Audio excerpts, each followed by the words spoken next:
Jadi kayak ada kalau aku bilang sih itu mobil anak ya, dia ngegendong carrier si cowok itu. Halo semuanya, selamat datang di Antara Star Podcast di episode pertama kali ini dengan gua hostnya Fikri Fauzan bersama dengan petualang pendaki cantik Sri Kandi Indonesia ini bersama. Hai, Erika Febri.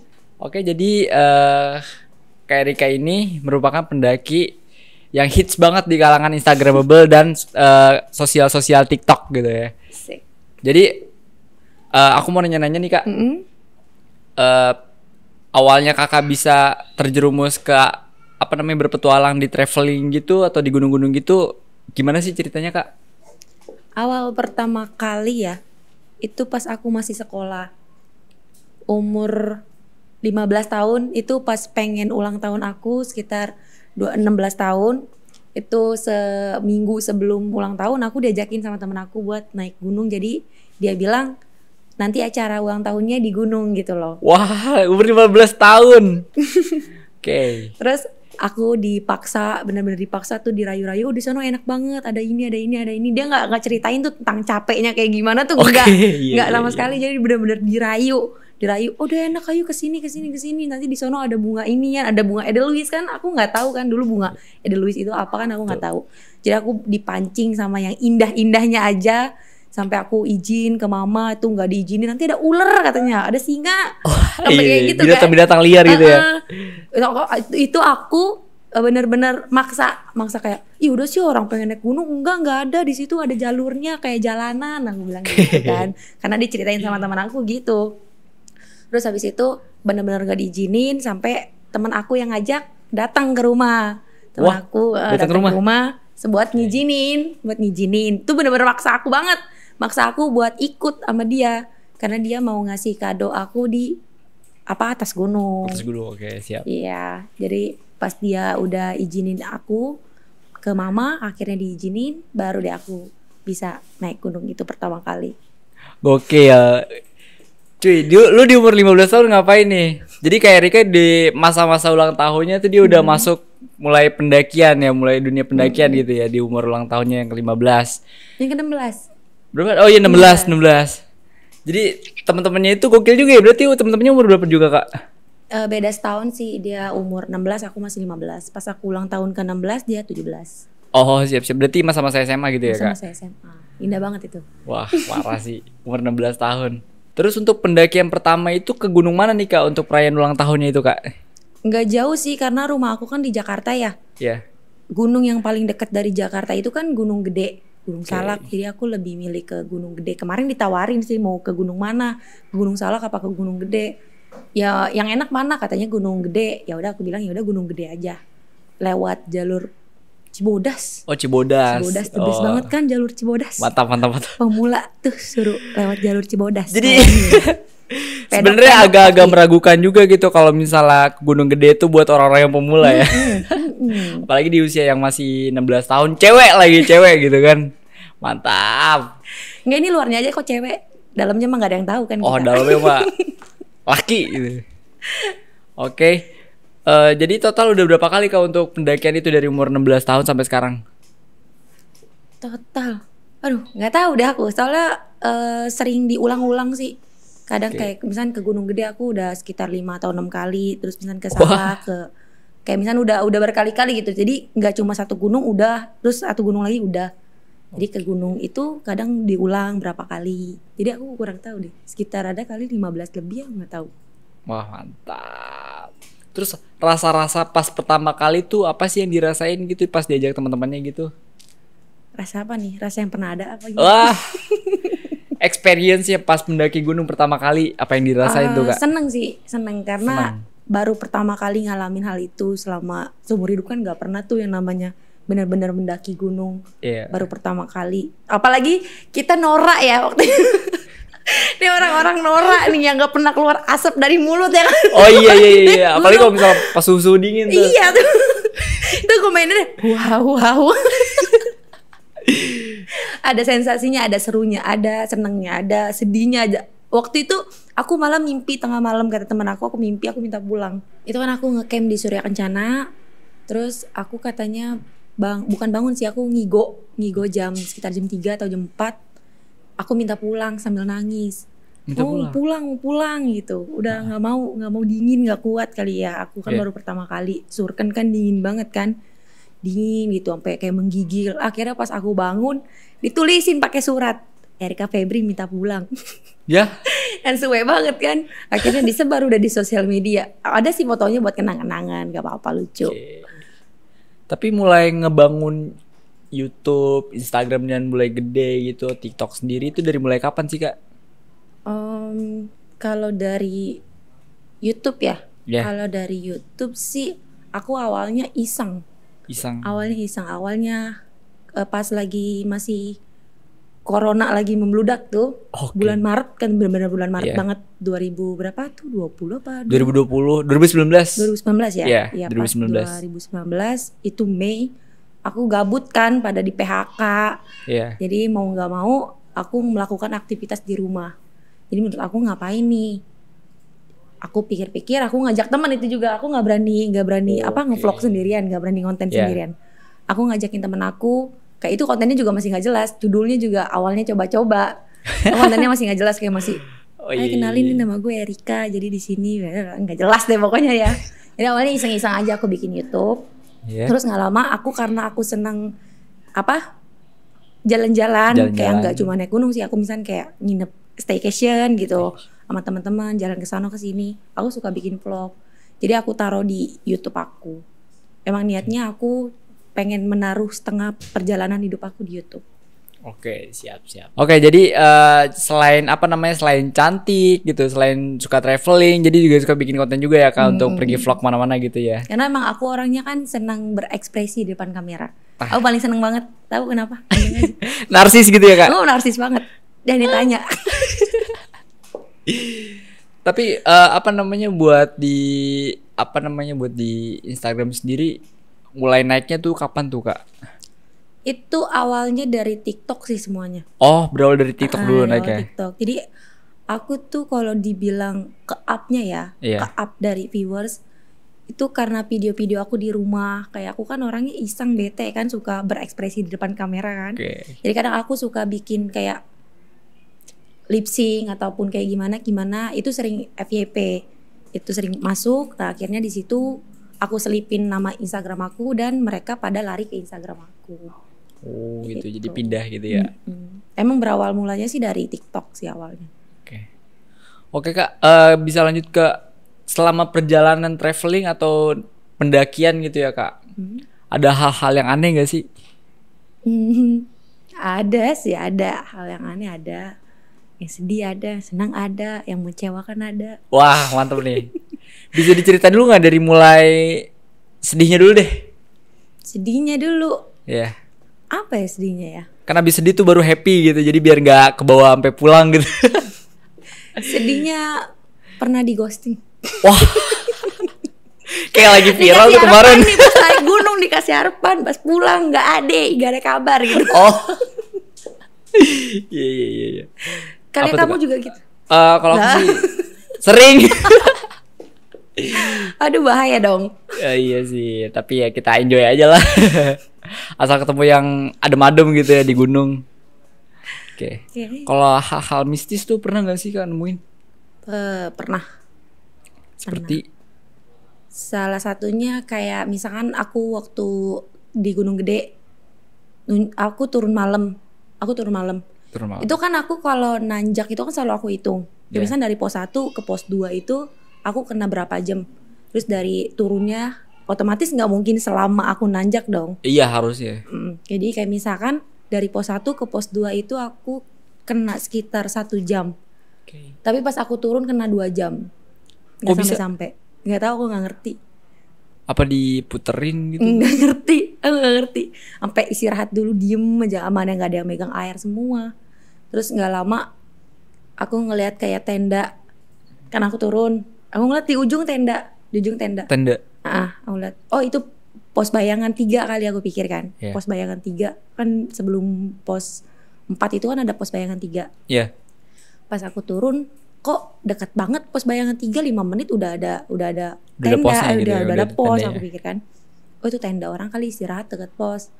Pas aku, jadi kan tenda di sebelah sini, sebelah kiri. Ya. Aku belok ke sini kan. Pas aku belok, aku nengok nggak ada. Udah nggak ada. Halu apa gimana? Aku juga nggak ngerti. Akhirnya aku turun aja udah nggak usah mikirin apa-apa lah. Oke. Itu di pendakian keberapa tuh Kak? Kalau boleh tahu Kak? Itu belum lama sih. Belum lama Belum kan lama. terakhir aku ke Prau, terus ke Prau lagi, Ya. terus ke Gunung Gede. Itu 3 kali terakhir ini kejadian itu. Dan kalau boleh tahu ada lagi nggak Kak buat kayak cerita mistis gitu? Apa atau cuman sekali itu aja? Ada sih, cuma lupa. Tapi ada yang aku ingat sih, satu waktu aku belum lama tuh, dua kali sebelum apa terakhir aku naik gunung kan aku ke Prau. Ya. Itu aku lagi istirahat sama temen ya, teman sekarang sama temen. Ya, oke sih, I see. Sekarang I know. teman. Dia lagi istirahat nih sama aku. Itu benar-benar Yeah. gak ada orang sama sekali, gak ada Okay. orang sama sekali. Aku istirahat berdua karena capek. Tiba-tiba aku nyium bau koyo gitu loh. Koyo. Bau koyo. Pikir kan ada orang mau lewat kan. Kita tungguin dulu lah, udah diem dulu istirahat dulu. Gak lama selang 5 menit bau itu datang lagi. Maksudnya jadi dia ngasih tanda kali ini udah 2 kali ya kan maksud aku. hilang dan datang gitu. Gitu aja. Datang. Tanpa ada sebab. Oh. Pas aku cium udah gak beres. Udah jalan yuk. Udah jalan. Oke. Ya gitu sih. Itu nggak tahu deh tandanya apa itu aku nggak tahu. Di Gunung Prau itu Kak. Di Prau. Itu jalur mana aku lupa deh Prau. Lanjut ke bagian happy-nya. Apa sih yang dirasain gitu ketika traveling, pendakian gitu? Tentang kebersamaan sih. Kebersamaan pasti ya itu. Kebersamaan yang paling aku rasain saat mendaki. Karena di rumah itu aku jarang dapat kebersamaan. Oke. Tuh, makanya aku lebih lari ke pendakian untuk dapetin kebersamaan. Karena di tongkrongan juga aku kan jarang dapetin kebersamaan. Rata-rata mereka pada julid juga kan kadang-kadang. Antara julid sama Ai, belakangnya gitu. kaum HP miring gitu ya. Iya makanya aku males banget kan kalau nongkrong kayak Pasti. gitu. Makanya lebih baik cari kebahagiaan yang benar-benar real kebahagiaannya. Jadi menurut aku tuh ya di gunung karena dia benar-benar gak ada sinyal, gak bisa megang apa-apa. Ya lu mau sempat ngejelekin orang kayak gimana, orang lu sama-sama capek, lagi mikirin diri sendiri gitu. Bener-bener ibaratnya tuh kayak keluarga kedua lah ya, bener-bener erat banget gitu ya. Karena kan emang di situ kalau bukan dibilang tempat pelarian ya. Karena emang kalau lagi jenuh larinya ya ke sono. Oke, siap. Aku buat nenangin diri, ya ujung-ujungnya ada kebahagiaan tersendiri. Karena iya banyak juga orang yang nyebutin kalau misalnya pergi ke alam, traveling atau enggak naik ke gunung itu tuh buat self healing mereka sendiri gitu ya. Nah. Tapi ada nih beberapa netizen gitu yang ngomong, kakak setuju nggak sih kalau misalnya cewek itu tuh menjadi beban gitu dalam setiap perjalanan? Enggak, karena aku merasa karena aku nggak pernah ngebebanin orang lain kalau naik gunung. Oke. Enggak, beneran. Siap. Gak percaya? Naik gunung bareng aja yuk. Yuk. Kita naik nih, mau kapan nih? Pendakian menurut kakak tuh apa sih? Pendakian menurut aku itu dia memiliki banyak arti sih. Salah satunya yang aku terapin sampai sekarang ya yang tentang kita bakal tahu karakter seseorang. Di sana tuh bakal kayak gimana sih orang yang benar-benar peduli sama kita, orang yang benar-benar cuek sama kita tuh kayak gimana, orang yang mentingin diri sendiri. Kita pasti bakalan tahu di sana karena tempat di mana lagi sih orang yang bisa bakal tahu karakter seseorang. Di tongkrongan kan nggak mungkin, jarang banget. Mungkin walaupun tahu dia bisa pelit apa enggak, cuma kan jarang banget kan. Itu kan udah hal-hal sepele. Tapi kalau di pendakian itu kan benar-benar kita sendiri, tok sendiri gitu loh. Jadi kita bisa menyayangi orang lain apa enggak di saat kita lagi sendiri. Oke, iya bener banget tuh, gue setuju banget. Karena sepengalaman gue yang paling gue rasain tuh sifat temen gue yang tadinya emang di tongkrongan kayak biasa-biasa aja gitu ya. Ya sosok baik gitu kan di depan ya si X gitu. Pas gue aja ke gunung gitu pertama kali ya, dia emang bawa logistik gitu kan. Namanya orang aus gitu kan, wajar gitu. Gue minta minum ke dia tapi ditinggalin gitu, di ghosting gue. Jadi itu yang pertama. Terus yang kedua, misal lagi makan gitu ya, porsinya tuh dia paling banyak. Itu bener-bener wah parah sih. Mana di Diri jalan sendiri beban egois banget. banget ya? Iya dia bener-bener mintiin diri sendiri gitu. Jadi apa yang dia lakuin di tongkrongan, apa yang dia lakuin di depan gua, di depan anak-anak Ternyata yang nggak lain sama. gitu. Ternyata Nggak sama, beda. beda banget cuy, beda banget jauh. Gue setuju banget tuh kalau misalnya sifat asli itu bakal keluar ketika lu ada di pendakian. Setuju banget gue. Tips-tips buat para pendaki wanita tuh apa sih, Kak? Untuk tips ya, Oke. yang pertama sih yang penting safety aja dulu. Safety. Itu paling penting untuk perempuan. Sebenarnya buat siapa aja ya, tapi untuk khusus perempuan itu benar-benar harus safety dulu sih. Oh tapi Kak ada mitos nih ya. Kalau misalnya perempuan lagi haid itu boleh naik gunung atau enggak sih? Tergantung fisiknya masing-masing sebenarnya sih. Gitu, Kalau gitu. misalnya dia kuat ya nggak jadi masalah. Tapi juga kita harus tetap ikutin tataannya gitu, tata peraturannya kayak gimana, jangan sembarangan. Karena aku pengalaman, aku pernah gitu, karena aku sembarangan buang sampah, buang pembalut di gunung. Karena aku pernah. Itu waktu di Gunung Sumbing tahun 2018. Itu kejadiannya pas di pos 3 itu sempat ada aliran air yang mengalir apa nggak tahu, yang mengalir apa enggak aku nggak tahu. Jadi aku udah bener-bener capek karena di situ sempat banyak problem, banyak banget masalah gitu ya? banyak banget, sempat ditinggalin, gak dikasih makan, gak dikasih minum, itu udah parah. Itu bener-bener udah capek, udah hilang pikiran apa segala macam. Aku mau nggak nyaman kan, aku pakai pakai pembalut kan. Itu aku hari kedua pendakian. Enggak, hari kedua pertama. Oh. Oke. Itu aku kan masih banyak-banyaknya tuh darahnya tuh. Iya. Jadi aku cuci pembalutnya, nggak aku bawa, aku buang ke situ. Itu aku masih awam-awamnya ya, awam banget, aku masih awam. Aku masih belum banyak ilmu tentang pendakian. Aku buang, nah nggak lama pas maghrib sekitar jam 6-an itu hawa udah beda. Oke. Udah merinding, bulu kuduk udah lemes deh. Pas aku jalan, jadi pertama aku koordinasi dulu sama teman-teman. Yeah. Ini aku duluan aja ya, kayaknya dingin nih, takut hipo kan, nggak boleh dingin kan, kalau dingin lebih baik digerakin. Iya benar. Akhirnya ya udah nggak apa-apa, duluan aja. Ini yang cewek 3 orang sama temennya cowok 1 orang. Oke. Nah di posisi cowok paling depan, aku kedua, teman aku 2. Ini yang 1 aku ajak dia pulang ke Sumbing. Wow. Fisiknya the best banget, dia nyampe puncak. Iya. Ada teman aku namanya Rani. Oke. Itu dia nggak ngeluh apa-apa, tuh malah aku yang kena. Aku yang ngajak, aku yang kena. Padahal yang memulai gitu. Nah terus pas aku turun, itu aku ngeliat teman aku kan yang cowok itu kan madepnya madep atas ya, yang cewek madep bawah. Jadi kayak ini ya. Nah jadi si cowok ini bawa carrier. Pas aku jalan, aku udah matanya udah kunang-kunang lah, pas aku ngelek. Jadi kayak ada kalau aku bilang sih itu mobil anak ya, dia ngegendong carrier si cowok itu. Cuma dia nggak nunjukin muka. Aku buang muka dong, buang muka ke sebelah kanan. Ada pendaki 3 cewek baju putih semua. Aku carrier. Pas aku nengok ke sebelah kiri, itu beda kecil. Itu aku nangis, kenceng-kenceng nangis, bener-bener aku kayak ini ada apaan sih di sini gitu loh. Jadi aku nggak berani ngomong. Tapi dia nggak nampakin muka aku. Aku nggak berani ngomong, kayak cuma nangis, bener-bener nangis. Setelah itu udah nggak sadar apa-apa. Atau udah langsung di base camp bawah itu.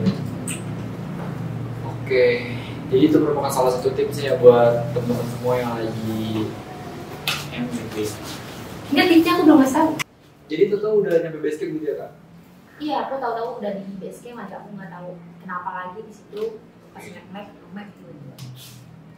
Jadi tips untuk para wanita nih, para perempuan kalau mau mendaki gunung dalam keadaan haid ataupun haid secara tiba-tiba itu lebih dipersiapin. Walaupun kita nggak haid tapi tetap alangkah baiknya kita bawa pembalut untuk wanti-wanti, karena kan kita nggak tahu tanggal haid itu kan kadang suka berubah-ubah. Jadi mau nggak mau kita harus persiapin. Walaupun haid nggak haid kita harus bawa banyak pembalut. Kan banyak banget fungsi pembalut kan, bisa buat iya kan, banyak banget kan. Gak cuma buat wanita pas lagi haid aja. Terus juga untuk cara ngebersihinnya ya. Alangkah baiknya jangan dicuci dan dibuang di tempat itu. Ini langsung dimasukin ke kresek aja gitu ya kak? Iya. Terus bawa pulang. Dimasukin ke kresek, kalau bisa pakai tisu, pakai minyak wangi, digulung-gulung, pakai minyak wangi lagi, digulung-gulung pakai plastik, digulung-gulung lagi pakai plastik. Usahain nggak kecium darahnya sama sekali, baru dimasukin ke kepala carrier. Jangan sampai ketinggian jadi darahnya nggak ngerembes.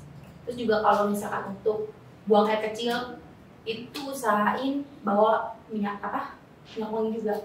Jadi kita buang air kecil disiram terus disemprotin, disiram sampai benar-benar nggak ada bau sama sekali.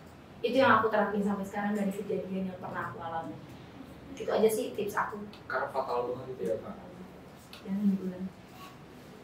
Oke kak, selain tips-tips buat para pendaki wanita gitu ya kak, ada nggak sih pesan-pesan buat para pendaki Indonesia itu kak? Semua pendaki berarti ya? Semua pendaki. Pesannya untuk nggak ninggalin sholat aja sih dimanapun kalian berada. Karena percuma kalau misalkan kalian mencintai alam tapi kalian nggak mencintai yang menciptakan alam. Itu aja sih pesannya. Siwa. Kadang kan kendala buat di perjalanan sendiri tuh kadang kalau misalnya kita udah kecapean gitu, ini bawaannya tuh malas banget sholat. Apalagi kalau misalnya hujan gitu ya. Tapi mau bagaimanapun juga Allah selalu memudahkan hambanya untuk beribadah gitu ya. Betul. Jadi nggak ada alasan buat nggak sholat. Nggak ada. Beneran nggak ada. Mau bilang capek, mau bilang nggak bisa jalan, lu bisa sambil duduk pahat. Gandengan tangan bisa lu. Nggak ada air aja lu bisa tayamum. Jadi nggak ada alasan buat lu nggak ninggalin sholat. Setuju. Karena lu mau wudhu di mana juga kan bisa. Tayamum.